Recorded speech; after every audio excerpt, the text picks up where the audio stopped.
আমি আপনাদের সাথে কিছু মানবতার বাটপারদের সাথে আপনার পরিচয় করে দেবো। মানে এক এক নম্বরে বাটপার, তারা আবার ফির নাকি জনপ্রিয় কন্টেন্ট ক্রিয়েটর। একটা হচ্ছে এক নম্বরে বিল্লাল, টাউট অফ বিল্লাল, শুকনা মুখনা খেয়া পইরা থাকে। দুই নম্বরে হচ্ছে ওই যে ব্রেন মেসেজ না জুয়েল না কি জানি তার নাম, তাও আমি ভালো করে জানি না। তিন নম্বরে হচ্ছে রাব্বি, চার নম্বরে রংপুরের রঞ্জু।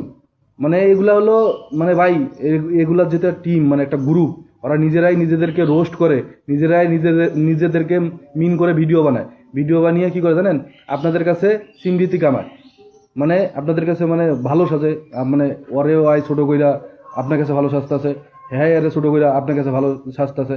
এখন কথা হচ্ছে ভাই, আপনারা যে প্রবাসীরা যারা আছে, প্রবাসী ভাইরা, আপনারা কি এতটাও বোকা হয়ে গেছেন যে ওদের হাতে টাকা পাঠান?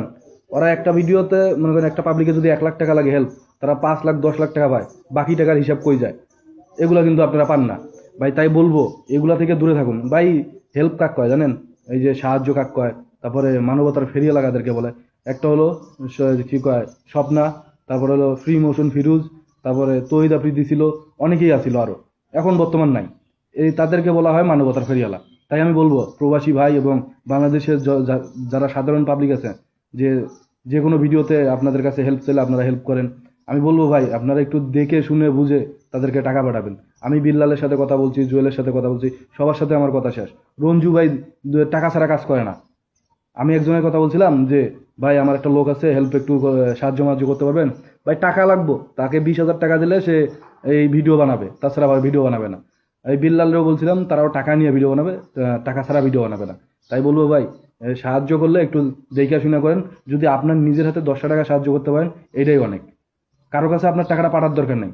তারা মনে হয় আপনি পাঠান 500 টাকা, তারা 250 টাকা দান করে 250 টাকা নিজে খেয়ে ফেলে। তাই বলবো আপনার টাকা আপনি সাহায্য করেন, এবং আপনার টাকা আপনি মানুষকে কিভাবে সাহায্য করবেন, কাকে দিবেন, এটা হলো আপনার ইয়া। তাই বলি এগুলা থেকে সাবধান হয়ে যান। এরা হচ্ছে হলো একটা প্রতারক চক্র। এরা মানে পরিচিত পাইছে একটু, মানে কন্টেন্ট জগতে পরিচিত পাইছে। তাদের একটা করে পেজ আছে, এই পেজে যা ইসারে তাই। এখন ওরা নিজের একটা পিছন খাড়া করতেছে, মানে মানে ধন সম্পদ আছে না, মানে ব্যাকগ্রাউন্ডে ভালোভাবে দাঁড় করায় নিতে আছে, যেন ভবিষ্যতে ফেসবুক যদি বন্ধ হয়ে যায় বা ইউটিউব বন্ধ হয়ে যায়, যদি কিছু করে খাইতে পারে। মানে এই যে সাধারণ জনগণের টাকা মাইরা খাইতেছে। তাই বলি ভাই এগুলা থেকে সাবধান থাকুন, এগুলা থেকে বিরত থাকুন।